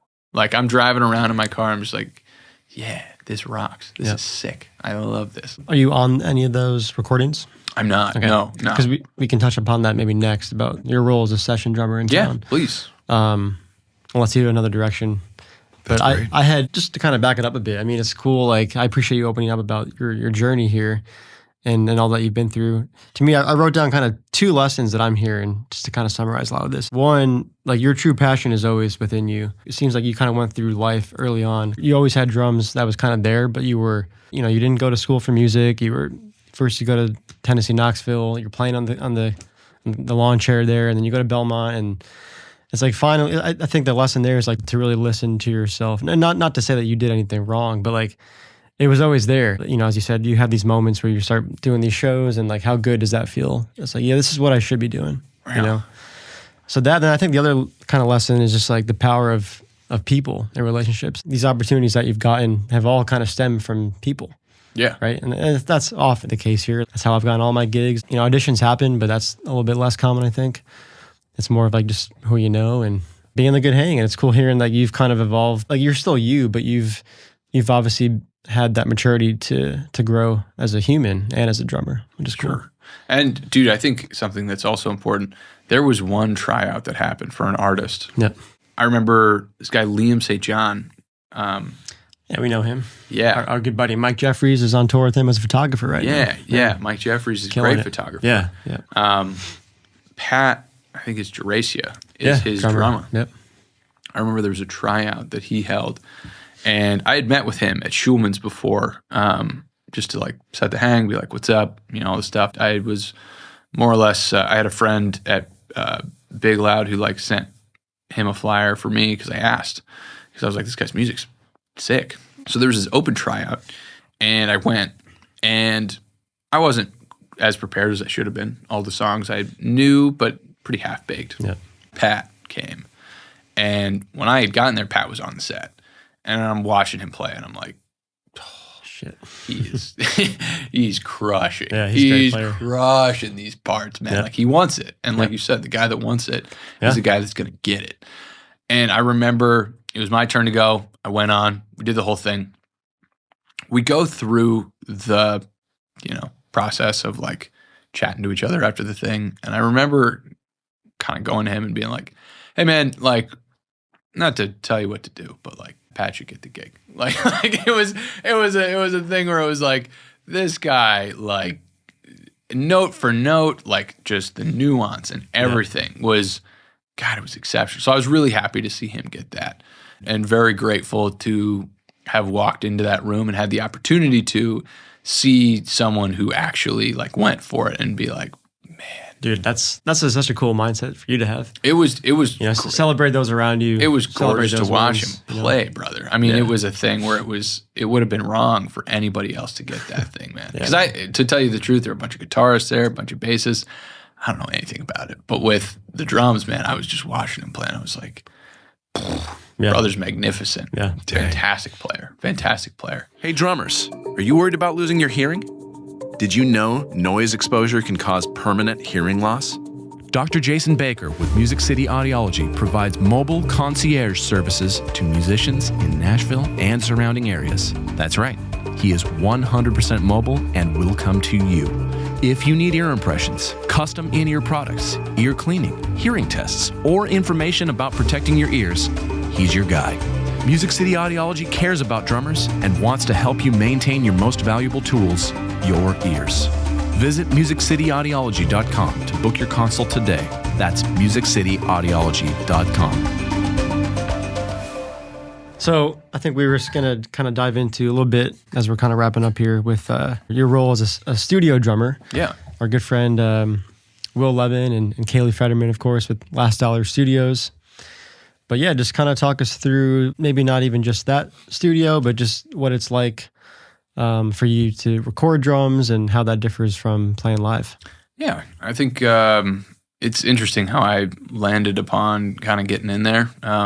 It was actually, I owe it to Brooke Alex for introducing me to Will. There was a music video I hopped on, and we met one another there, and he was like, hey, I have the studio, you should come check it out. And in my mind, I'm like, everybody has a studio, so be it. So, but it's also like, you got to say yeah when somebody's going to volunteer. So I go, I check it out. It's awesome. I love the studio. I love the space. Ask him how much it is. I'm like, that's an affordable rate. I could do that. That's great. And I was in a band at the point where I was like, cool, we want to record here. There's 5 of us, split 5 ways. This is an immense value for the money, and it was fantastic. And I remember the band members didn't have the money to put up front. So what I worked out with Will was I said, okay, I'll record all the drums on your project, and I will do that, and that'll be more or less payment. Like pro bono, basically. Yeah, and I'll collect the cash from my guys in a separate payment plan. Mm-hmm. So I ended up recording an album's worth of drums for them, and it went really well. The other band, before all that stuff came out, dissolved, and suddenly there was an opening, and Will was like, "Hey, do you want to be in my band?" And I was like, "Yeah, sure, I'd love that." I also managed to work there as like the studio's drummer, which is an exceptional blessing. And just quick, describe, because this, as you said, you could throw a rock in the city and find a studio, but this is not a normal home studio. I mean, this is a stunning place. This is a carriage house attached to a $12 million mansion that Big Kenny of Big and Rich built after Save a Horse, Ride a Cowboy came out. And I think I've heard of it. Dude, it's a magnificent just spread. Like, I drove in there. It was kind of funny, man. It's one of those things where for a long time, I feel like my parents thought I was just messing around down here with drums, and it was just kind of this thing. And I remember when my sister moved in May, my mom and my sister were around, and I was wrapping up a couple things at the studio, and I was like, "Hey, you guys should just come by and check it out." My mom came in, and her jaw hit the floor. She's like, "What is this? Is crazy, man." And I was like, "Yeah, it's pretty sick." And I think it's like moments like that where I feel like, I don't know, I'm like proud to be like, yeah, I'm like, it's weird because you work so hard for these goals that you want to get to, and the desire for more and more of your goals continues to rise as you achieve the thing. And it's like, once you're done with it, it's like winning Mayhem. It was like, well, I don't care anymore. This isn't a big deal, because it was like I worked hard for it, and there's like 15 minutes where you're like, wow. And then this place. It's beautiful, man. Yeah. That is stunning, is the right word. Yeah. Wow. It's kind of like you can fit beautiful older style analog gear. It's bigger than my house, man. Yeah, it's a beautiful place. Also, I want to say it's not true that your goals always rise with that. That's something that happens for some people. Some people achieve their goal and they're like, cool, that's the thing. I guess. But there are people who are just born to be and stay hungry. And it sounds like you're one of those guys. Dude, I'm so hungry. I'll tell you the truth. This is awesome. I know I was telling you guys this earlier. But I've been eating so much food. just because of the fact that I don't know, irrelevant. But we'll wrap up with some food questions. Oh yeah, please, dude. I'm so ready to crush those questions. So, but what's it like being you say you're the house drummer for this studio? That's kind of a unique thing, right? Yeah, it's kind of cool. So if somebody comes in and they have the pieces that they need for a song, but they don't have the instrumentalist that they need, oftentimes they don't have a drummer. And Will just call me up and say, "Hey, does this rate work for you?" And I'll be like, "Yeah, let's do it." And I go in and I get to say, "Okay, what kind of vibe do you want?" Okay, we can pick that based on whatever cymbals, and I'll bring those in. And man, you meet a lot of really cool people, and you get to hear the story of the song, and you get to really like dig in for, like 3 hours. And then, you crush your takes, and then, if they're happy with it, so be it. But I really like to create things. Like I've never been opposed to being in like a cover band, but like my whole life, it's always just been original music. So when I get an opportunity to like try an original song, that really helps my brain just function, because I'm like, cool, I get to create something original and I get to create something new. And that for me is exceptionally exciting. And I think this is something that's true for myself and a lot of people, but I think that a lot of us get in situations where we achieve something. Like if I told myself when I was 15 that I was going to be making money playing drums, and I was going to be in sick bands, and I was going to be in a studio of that caliber, I probably wouldn't have believed it. But also now that I'm here, it's like, well, there's got to be more that I like go after. Sure. But I do like to take a moment to pause and just say like, man, I'm so grateful for everything that's ever occurred, because it's led me right here, right now. And it's given me the opportunity to just be on this podcast, man. This is awesome. It's rules, dude. You guys rock. I agree. It's important to pause, celebrate those wins, and reflect back on where you came from. Because you're right, it's so easy to be like, well, again, that imposter syndrome, social media comes up a lot. Like, well, okay, I got this cool thing, but I'm not doing what this guy's doing. But it's like, wait, you don't know where that guy came from. Exactly. You know? That guy's got a lot going on too. Yeah, you don't know his story. You're not in his shoes. I mean, what a cool way to be in the house drummer, to expose yourself to all sorts of new musicians and styles. And yeah, I'm sure that has led to other opportunities. And it has. It's a really smart thing, because then Will doesn't have to worry. You guys work great together. Yeah. It's just like a win-win for everybody, it sounds like. I totally agree. And I got to give him props, man. He's probably my favorite producer I've ever worked with. Yeah, he's awesome. He just goes. He's a quiet genius, you know.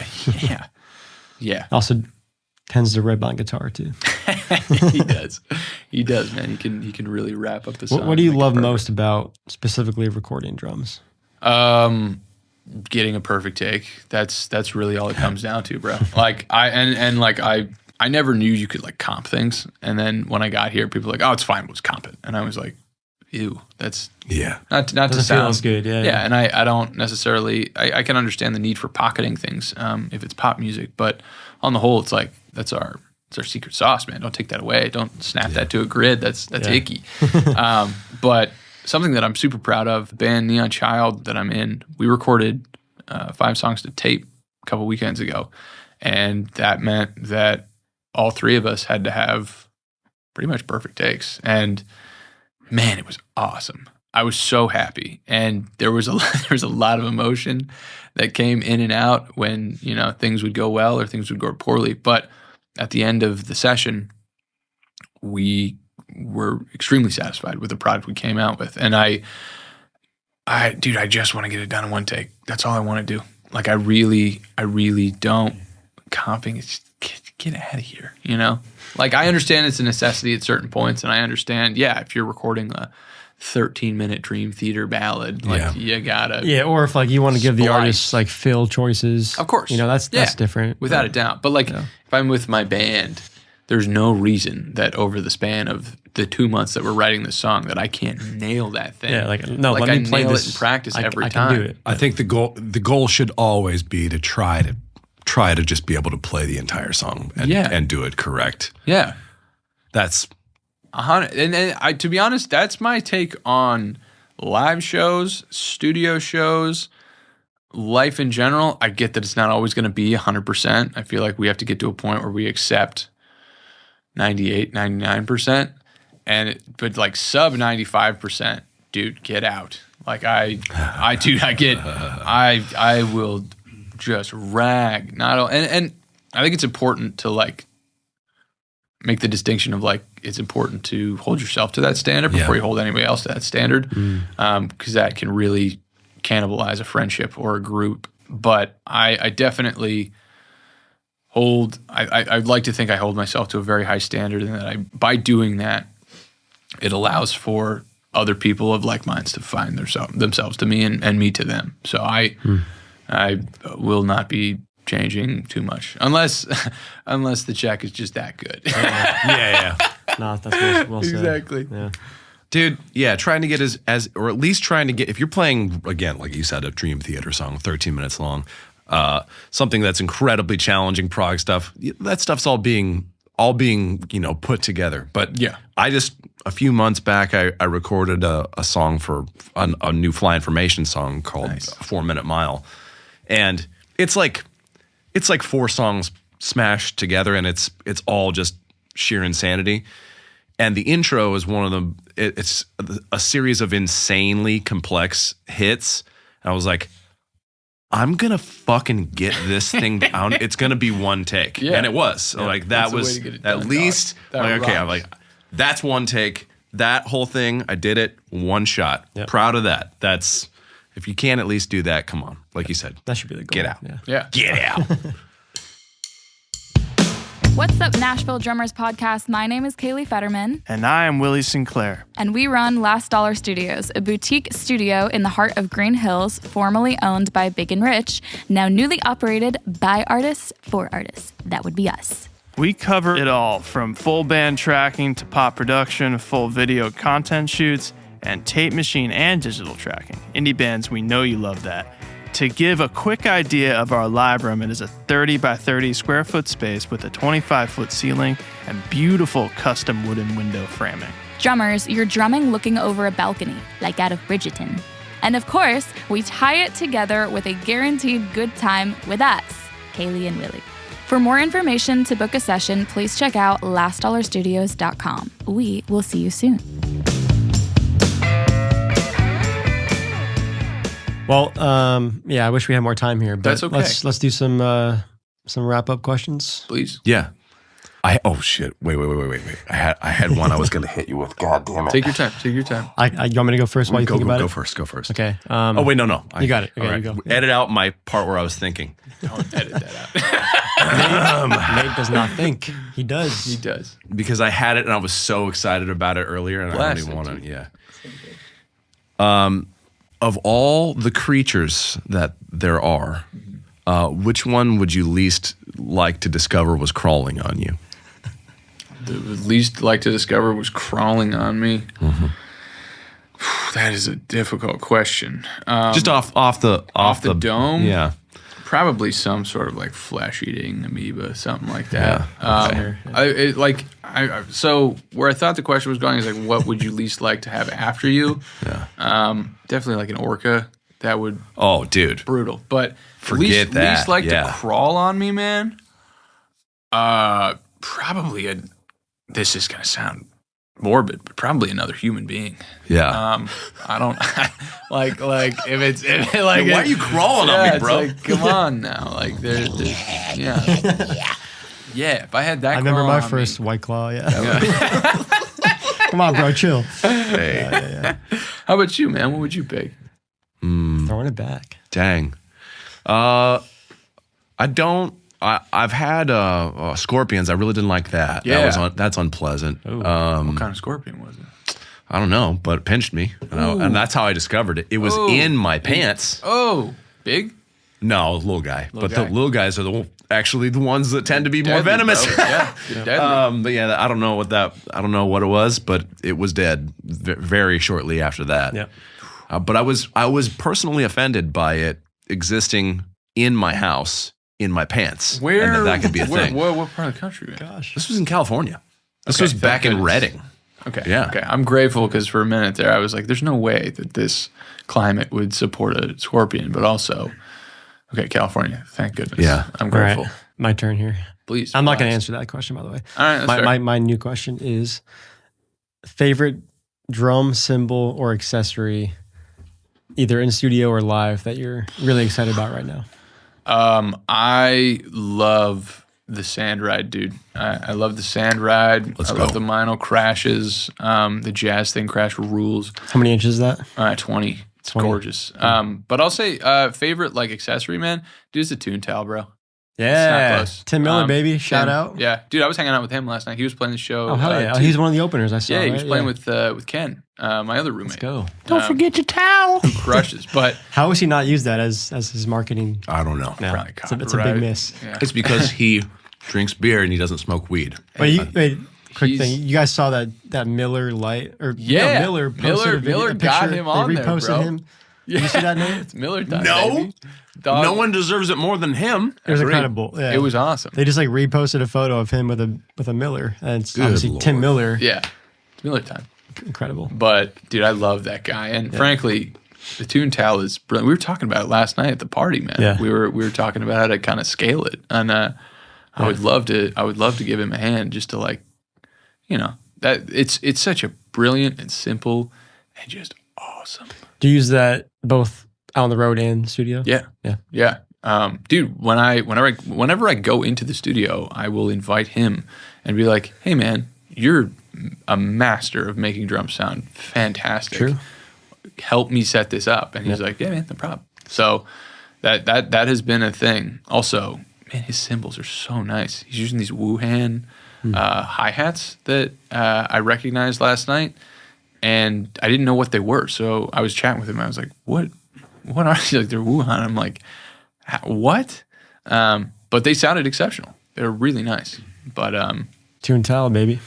do you guys want a question? Like you're going to give us a Yeah, you question? want one? Yeah, let's each get one, then that'll be it. Beautiful.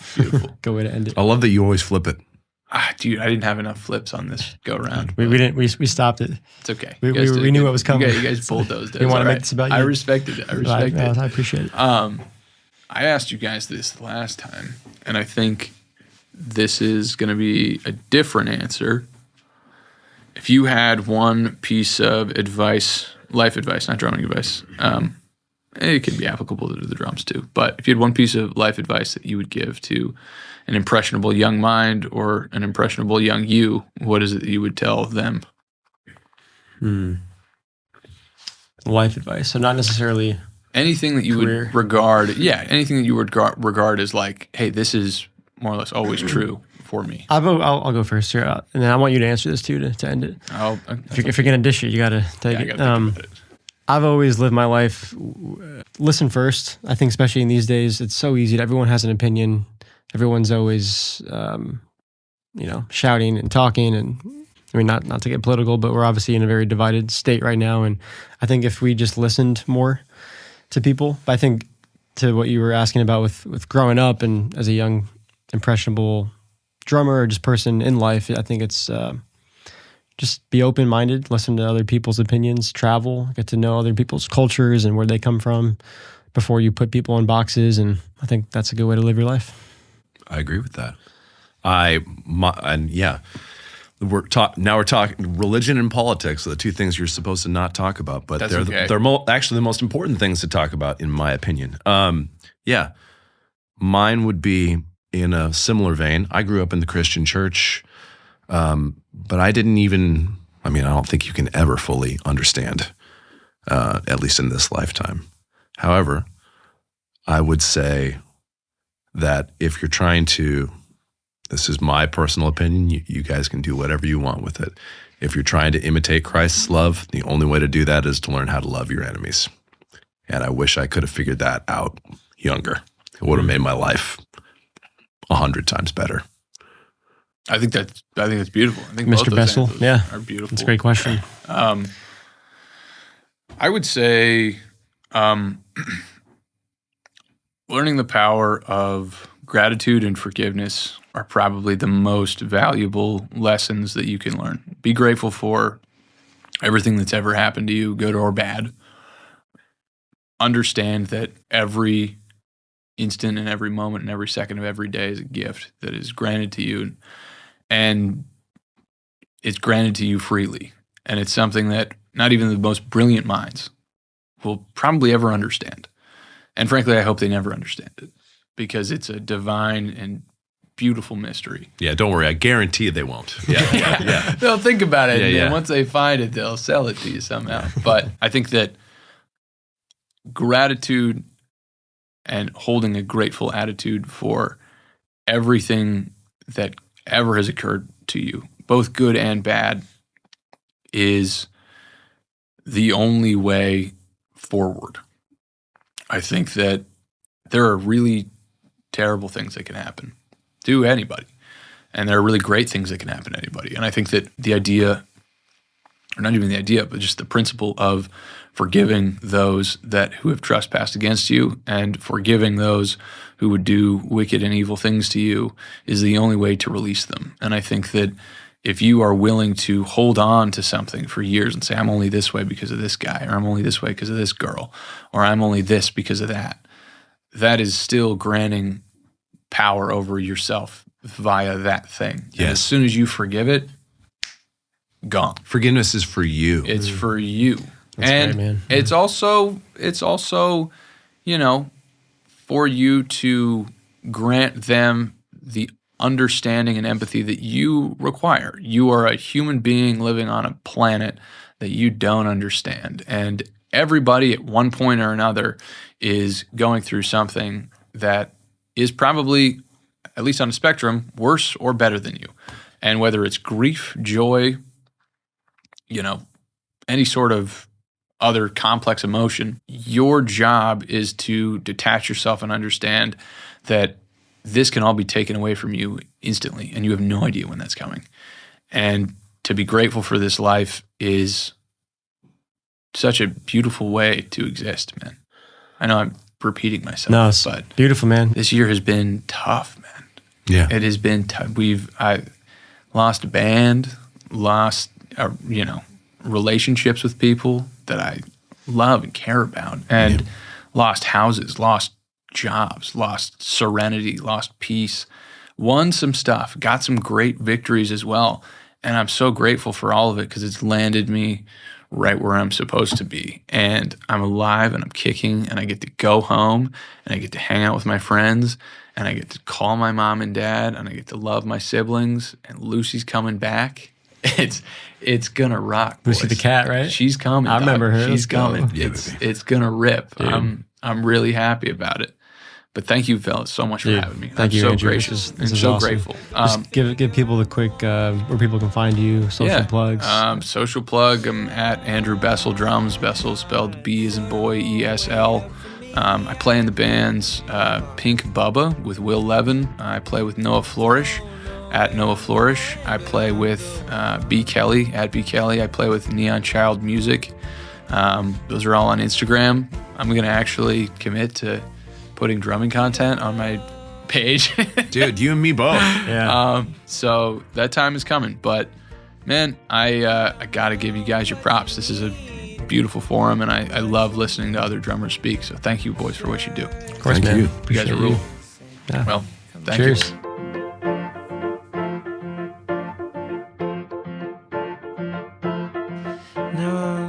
Thanks for listening to this episode of the Nashville Drummers Podcast. If you liked it, please consider leaving us a review on the Apple Podcast app. Please consider supporting us on Patreon. For $5 a month, you can help support this dream and keep the ball rolling for us. Believe it or not, it's not free or even necessarily cheap for us to make this thing go. To sign up, go to patreon.com/Nashville Drummers Podcast or click the link in our Instagram bio. All of your help is greatly appreciated. Visit our website, NashvilleDrummersPodcast.com, where you can listen to all past episodes, learn more about myself and Nate, and buy all your favorite Nashville Drummers Podcast merch, including t-shirts, tank tops, sweatshirts, hats, and drum heads. Connect with us on Instagram, TikTok, Facebook, and YouTube at Nashville Drummers Podcast. Thank you for listening, and we'll see you in the next episode.